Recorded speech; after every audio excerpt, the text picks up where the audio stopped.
பெண்களுக்கு பாதுகாப்பே இல்லாத ஒரு நாடை இப்ப தமிழ்நாடு உருவாக்கிட்டு இருக்கு. இப்ப புதுசா வேற கொண்டு வந்துட்டாங்க சிங்கப்பெண் திட்டம். சிங்கப்பெண் திட்டத்துல என்னன்னு போய் பார்த்தா லத்தி கிடையாதான், துப்பாக்கி கிடையாதான், வெறும் கை வீசிட்டு வருவாங்களாம். எஃப்ஐஆர் கூட ஃபில் பண்ண தேவையில்லையா, கொண்டு போய் ஜெயில விட்டுட்டு வந்துருவாங்களாம். பயந்துருவாங்களா? அவங்களே சீரழிக்க தான் செய்வாங்களே தவிர்த்து அந்த சட்டம் என்பது எந்த ஒரு பயத்தையும் ஏற்படாது. பாதிக்கப்பட்டவருடைய கூட தண்டனைகள் கடுமையாகணும், கண்ணுக்கு கண். அதே மாதிரி என் புள்ள செத்துச்சுல, இந்த மாதிரி ஆக்கணவனும் கொல்லப்படணும், தண்டனைகள் கடுமையாகணும். எந்தெந்த மக்கள்லாம் பாதிக்கப்பட்டாங்களோ அவங்க அனைவருமே எப்படி பேச ஆரம்பிச்சிட்டாங்கன்னா, அவங்களுக்கு மரண தண்டனை கொடுக்கற வரைக்கும் நாங்க பிள்ளையோட உடம்ப வாங்க மாட்டோம், அப்படியெல்லாம் இப்ப சட்டங்களை பத்தி மக்களே சொல்ல அளவுக்கு இப்ப இந்த பாலியல் வன்கொடுமைகள் அதிகமா நடந்துட்டு இருக்கு. பீகாரை விட மிஞ்சிற அளவுக்கு இப்ப தமிழ்நாடு ஆயிடுச்சு. சிறுமியல் பாலியல் தொந்தரவுக்கு அதிகமாயிடுச்சுன்ற அளவுக்கு இன்னைக்கு தமிழ்நாடு பேசு பொருளாக மாறி இருக்கு.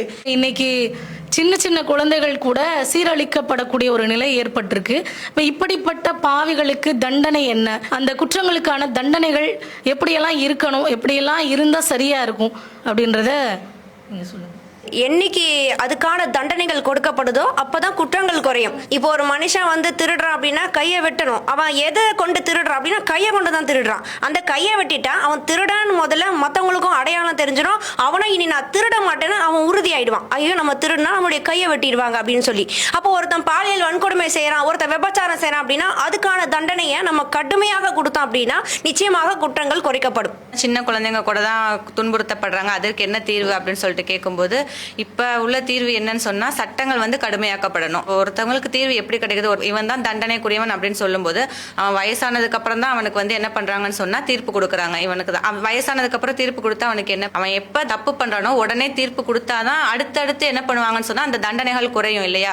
இப்போ ஒருத்தர் தான் தப்பு பண்ணிட்டான் அப்படின்னு தெரிஞ்சிச்சுன்னு சொன்னா அவன் என்ன பண்றான்னா உடனே ஜாமீன் வாங்கிட்டு வெளியே வந்துடுறான். இப்ப இதுதான் தீர்வு அப்படின்னு சொன்னா கிடையாது. ஒருத்தன் ஒரு பொண்ணை தொட்டுட்டான், தீண்டிட்டான் அப்படின்னு சொன்னா அவனுக்கு சட்டங்கள் எப்படின்னா எல்லாரும் முன்னாடி அவனுக்கு தண்டனை கொடுக்கணும். அப்படிங்கும் போதுதான் இஸ்லாமிய முறைப்படியே சொல்லியிருக்காங்க, விபச்சாரம் செஞ்சாங்க அப்படின்னு சொன்னா அவனுக்கு கசையடி கொடுங்க அப்படின்னு சொல்லிட்டு சொல்லியிருக்காங்க. இன்னும் ஒருத்தர் நான் விபச்சாரம் சொல்லி செஞ்சுட்டேன்னு சொல்லும்போது ரசூல்லா நீ தான் செஞ்சியா அப்படின்னு கேட்கும்போது ஆமான்னு சொல்லும்போது அவங்களுடைய தண்டனை எப்படின்னா எல்லாரும் சுத்தி இருந்து கற்கள் கொண்டு அவங்க மேலே வீசி எரிஞ்சாங்க இல்லையா. அப்ப மக்கள் முன்னிலையில அவங்களுக்கு அந்த தண்டனை நிரூபிக்கப்பட்டுச்சு அப்படின்னு சொன்னா இந்த மாதிரியான விபச்சாரங்கள் குறையக்கூடியதா இருக்கும். திருமணம் ஆகாத ஒரு ஆணோ பெண்ணோ விபச்சாரம் செஞ்சா அவங்களுக்கு நீங்க 100 கசையடி கொடுங்க.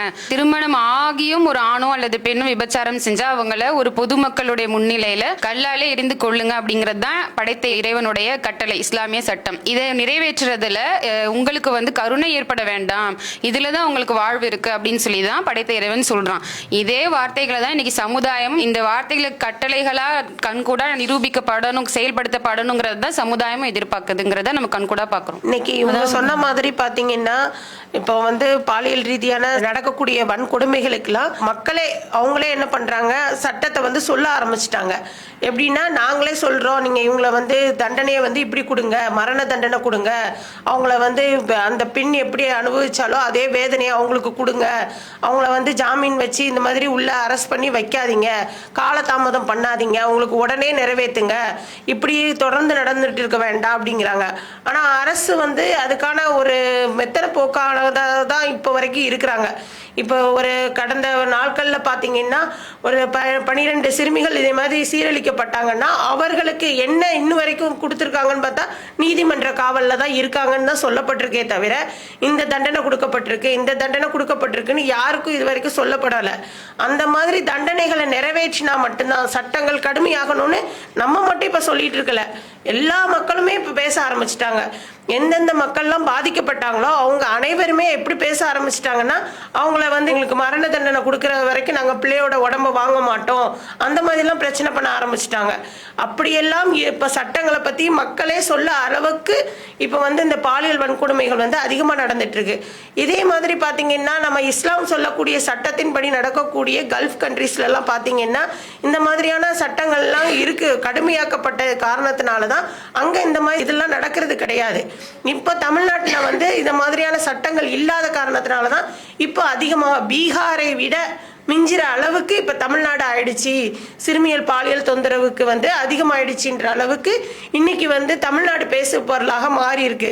இது வந்து இன்னைக்கு பதவி ஏற்றிருக்கக்கூடிய அரசை மட்டும் நம்ம குற்றம் சொல்லல, இதுக்கு முன்னாடியில இருந்தே இது இருந்துகிட்டு இருக்கு. இன்னும் தொடர்கதை ஆகிவிடக் கூடாதுங்கிறதுக்காக, இன்னும் பிள்ளைகளுக்கு வந்து பாதுகாப்பு இல்லாம போயிடக்கூடாதுங்கிறதுக்காகத்தான் நம்ம வந்து இதெல்லாம் வந்து சொல்றோம். இன்னைக்கு பொதுவா மக்களுடைய கண்ணோட்டம் எப்படி இருக்குன்னா, இந்த பாலியல் சீண்டல்கள் பார்த்தோன்னே பெண்களே என்ன சொல்றாங்க அப்படின்னா, அந்த சூலூர் சம்பவத்தை எடுத்தா கூட அந்த தாய் வந்து அந்த பிள்ளைய சரியா கவனிக்கல, அவங்க வந்து அந்த குழந்தை யார்கிட்ட போகுது எங்க போகுதுன்னு கவனிக்காம விட்டுட்டாங்க.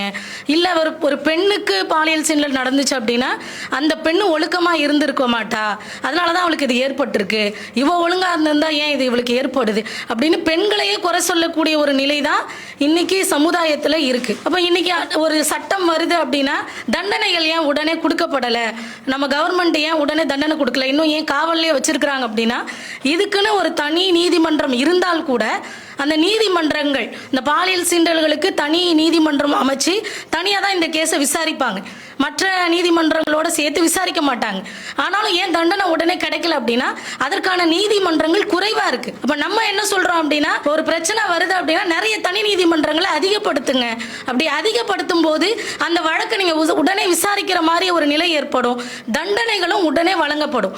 தண்டனைகள் எப்பெல்லாம் உடனே வழங்கப்படுதோ குற்றங்கள் அங்க குறைக்கப்படும். அப்ப இந்த மாதிரி எங்களுக்காக தான் இந்த நீதிமன்றங்களை உருவாக்குனீங்க, அதை இன்னும் கூடுதல் படுத்தினீங்க அப்படின்னா குற்றங்கள் அதிகமா குறையறதுக்கான வாய்ப்பு இருக்கு. ஒரு சில வருடங்களுக்கு முன்னாடி போரூர்ல ஒரு குழந்தைய பாலியல் வன்கொடுமையாக்கி அந்த பெண்ணை சீரழிச்சான் ஒருத்தன்.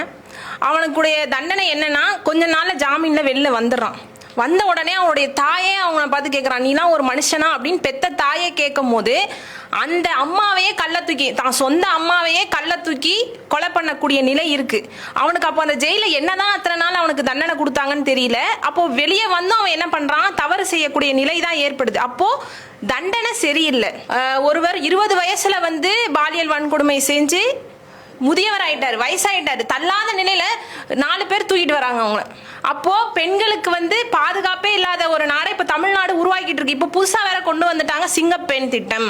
சிங்கப்பெண் திட்டத்துல என்னன்னு போய் பார்த்தா லத்தி கிடையாதான், துப்பாக்கி கிடையாதான், வெறும் கை வீசிட்டு வருவாங்களாம். எஃப்ஐஆர் கூட ஃபில் பண்ண தேவையில்லையா, கொண்டு போய் ஜெயில விட்டுட்டு வந்துருவாங்களாம்.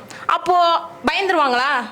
அவங்களே சீரழிக்க தான் செய்வாங்களே தவிர்த்து அந்த சட்டம் என்பது எந்த ஒரு பயத்தையும் ஆண்கள் மத்தியில ஏற்படாது. அப்போ சட்டங்கள் வந்து கடினமா இருந்தா மட்டும்தான் அந்த தவறுகள்ல இருந்து மீள முடியும் இன்ஷா அல்லாஹ்.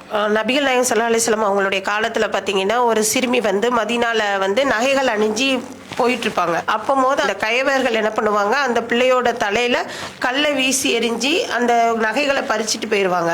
அதுக்கு நபிகள் நாயகம் ஸல்லல்லாஹு அலைஹி வஸல்லம் அவங்க தண்டனையை உடனே நிறைவேற்றுவாங்க. அந்த கயவர்களை பிடிச்சிருவாங்க, திருடர்களை பிடிச்சி அவங்க தண்டனை நிறைவேற்றுவாங்க. எப்படி அந்த பெண்ணுக்கு கல்லை எரிஞ்சு அந்த பிள்ளைகிட்ட இருந்து நகைகளை பறிச்சு அந்த பிள்ளையோட மண்டையை எப்படி உடைச்சாங்களோ அதே மாதிரியான சட்டத்தை அவங்க செஞ்சாங்க. அன்னைக்கு செய்ததோட காரணத்தினால இன்னைக்கு வரைக்கும் அந்த மதீனா நகரத்துல அந்த மாதிரியான ஒரு குற்றங்கள் நடக்காம இருக்கு. அதே மாதிரி குற்றங்கள் குறைவணும்னா இந்த மாதிரி சிங்கப்பெண் திட்டமோ இல்ல வேற எதுவுமே வந்து, சிங்கப்பெண் திட்டத்துல பாத்தீங்கன்னா சின்ன குழந்தைகள்ட்ட மொபைல் போன் இருக்குமா, நீங்க எங்களை கூப்பிட்டு எங்களை பாதுகாருங்க. இப்போ பிடிச்சிட்டு தூக்கிட்டு போறவங்க எல்லாரும் என்ன வீட்டுக்குள்ள வச்சா செஞ்சுட்டு இருக்கான், சுடுகாட்டுலையும் முட்புதர்லையும் அவனுக்கு எந்தெந்த இடத்துல கிடைக்குதோ அந்தந்த இடத்துல இது பண்ணிட்டு போயிட்டு இருக்காங்க. அப்ப அந்த இடத்துல எல்லாம் டவர் இருக்குமா, இவங்களை கான்டாக்ட் பண்ண முடியுமா, இவங்க வர்ற வரைக்கும் அவன் விட்டு வச்சுட்டு இருப்பானா? அப்போ வந்து பிள்ளைங்களை வந்து பாதுகாக்கிறதுக்கு இந்த மாதிரி திட்டங்களை நம்ம வந்து அரசிட்ட இருந்து கேட்கல. இருக்கிறது ஒன்னே ஒண்ணு, முன்னாடி இருந்த அந்த மரண தண்டனையே திருப்பி கொண்டு வாங்க, உடனடியாக விசாரிங்க. நீதிமன்றங்கள் உடனடியாக விசாரிச்சு அந்த பிள்ளையோட வேதனை குறையறதுக்குள்ளேயும் அந்த வீட்டில் உள்ளவங்களுடைய கஷ்டங்கள் நீங்கிறக்குள்ளேயுமே நீங்க என்ன பண்ணுங்க, உடனே தண்டனைகளை நிறைவேற்றுங்கன்னு தான் நம்ம சொல்றோம். ஒரு தாயா இந்த மாதிரியான செய்திகள் எல்லாம் பார்க்கும்போது ரொம்ப நம்மளுடைய மனசு வந்து பதபதச்சு போகுது இல்லையா. கும்மிடிப்பூண்டி விஷயமா இருக்கட்டும் சரி, சூலூர் விஷயமா இருக்கட்டும் சரி, ஒரு 3 வயசு குழந்தை 2 வயசு குழந்தை, அதுல நீ என்ன இன்பம் கண்ட முடியும், அதையும் வந்து கொண்டுடுறாங்க. அப்படி இருக்கும்போது அப்ப பாதிக்கப்பட்ட அந்த தாயினுடைய குரல் வந்து எப்படி இருக்கு அப்படின்னா, அவனை என்கிட்ட கொடுங்க, நான் கொண்டுடுறேன் அவனை, என் புள்ள செத்துச்சுல, இப்ப எனக்கு புள்ள இல்லைன்னு ஆயிட்டுல, அவனை என் கையில கொடுங்க, நான் கொண்டுடுறேன் அவனை. அப்ப இது எதை வெளிப்படுத்த அப்படின்னா, அப்படின்னா அவங்களுக்கு சட்ட ஒழுங்கு மேல அவங்களுக்கு நம்பிக்கை கிடையாது. இவங்க அதற்கான தண்டனையை கொடுக்க மாட்டாங்க அப்படின்ற அதனுடைய வெளிப்பாடு தான் அதான் இருக்கு. நாங்க ஒன்றும் இந்த இஸ்லாமிய சட்டத்தை கொண்டு வாங்க அப்படின்ற விஷயத்த வந்து நாங்க சொல்லல. இப்ப பாதிக்கப்பட்டவருடைய குரல் நீங்க தண்டனைகள் கடுமையாகணும், கண்ணுக்கு கண் அப்படின்ற ஒரு விஷயம் இருக்குல்ல, அதே மாதிரி என் புள்ள செத்துச்சுல இந்த மாதிரி ஆக்கணவனும் கொல்லப்படணும், தண்டனைகள் வந்து கடுமையாகணும் அப்படின்ற ஒரு விஷயம் வந்து என்னது இப்ப பரவலா வந்து பேசப்படக்கூடிய ஒரு விஷயமா இருக்கு. அப்ப தண்டனை பொறுத்தவரை பாதிக்கப்பட்டவங்களுடைய மன இதுல இருந்து நம்ம பார்க்கும்போது தான் வந்து அதை நம்ம வந்து செயல்படுத்த முடியும் அப்படின்ற விஷயத்த வந்து நம்ம இதுல இருந்து தெரிஞ்சுக்கலாம். அல்லாஹு அக்பர், அல்லாஹு